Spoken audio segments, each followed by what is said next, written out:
Godzillathon.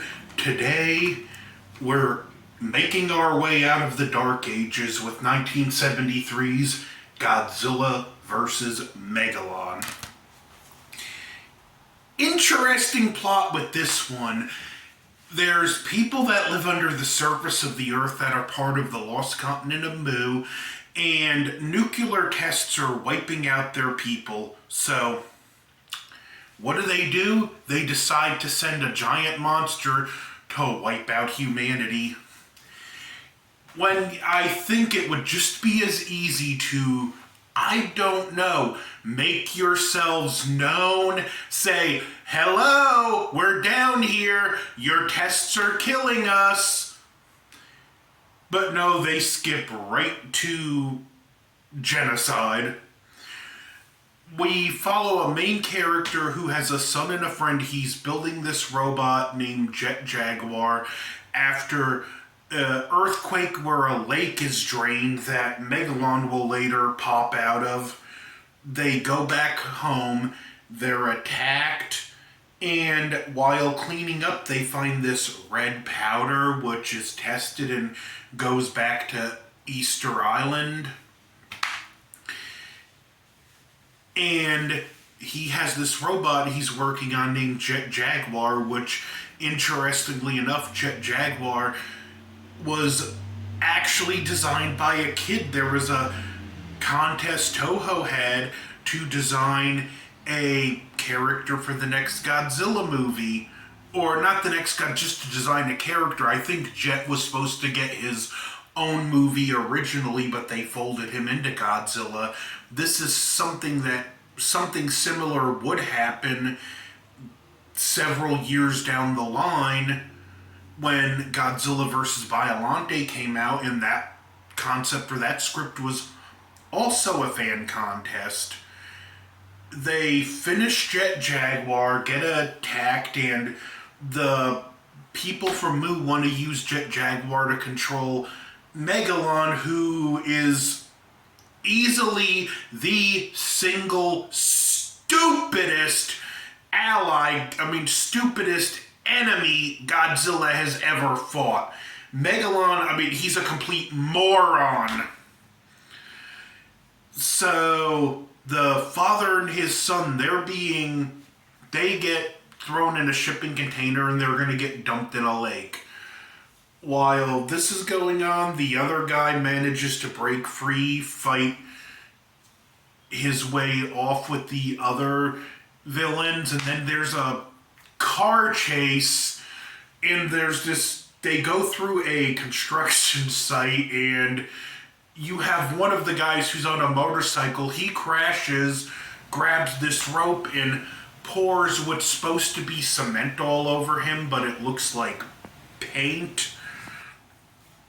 Oh, this scene was weird. This movie also has a car chase earlier where there's a lot of backing up and reversing. But now Megalon's on the loose. Again, we have civilians able to go to generals and advise them on what's going on. So he has this little device he wears around his neck that can override the computer controlling Jet Jaguar. And he just needs to be in line of sight, so the military gets him in a helicopter and he just uses it, tells him to go get Godzilla. And now Megalon is completely out of control and he's just hopping around like a complete moron. There's also a scene earlier where he destroys a dam with him being on the water side of it and gets swept away. We get some stock footage here. There's scenes where Megalon, who has drill arms, is hitting planes, and when you look closely, you don't even have to look closely, it's so obvious it's Gigan's arms hitting the plane. Jet Jaguar gets Godzilla. Jet Jaguar makes it back before Godzilla. Somehow figures out a way to grow in size, and again, Megalon's a complete moron. He just stands there, watches Jet Jaguar grow in size, and just stands there staring like a complete moron as Jet walks up and punches him in the face. They have a pretty entertaining fight till Gigan shows up and it becomes one-sided, and they start just wailing on Jet Jaguar. There's a part where he's even made dizzy, which he's a robot. How's that even possible? And we do get, while in the previous film, I think we had the best choreographed fight between Godzilla and Gigan. This one, I'll admittedly say, yeah, we probably get the best 2-on-2 tag team battle in the Showa series. Even if Godzilla and Jet are teaming up against two idiots. I mean, seriously, it's like these two collectively share a single brain cell. There's even a part where they manage to trap Godzilla and Jet Jaguar in a ring of fire. And it's like, how is this supposed to be stakes? Godzilla survived an atomic blast and Jet is made out of metal. That fire shouldn't hurt them. Only Godzilla grabs onto Jet and they fly out. And again, Megalon and Gigan just stand there gawking like a pair of idiots. And then the fight completely turns and they just get the ever-loving snot beat out of them. The people from Mu plan to retreat. And Gigan escapes before Megalon, who, again, complete moron. There's a scene in this where he's beaten down. He's on the ground looking up at Godzilla, and he can spit these bombs out of his mouth. He actually spits one of the bombs out, and it just falls right back in his mouth and explodes. You know, I know you're supposed to cheer for Godzilla, but at this point, Godzilla and Jet Jaguar feel like bullies beating on the mentally handicapped. I mean, it's really kind of sad at this point. But the fight goes on. Godzilla does the infamous drop kick.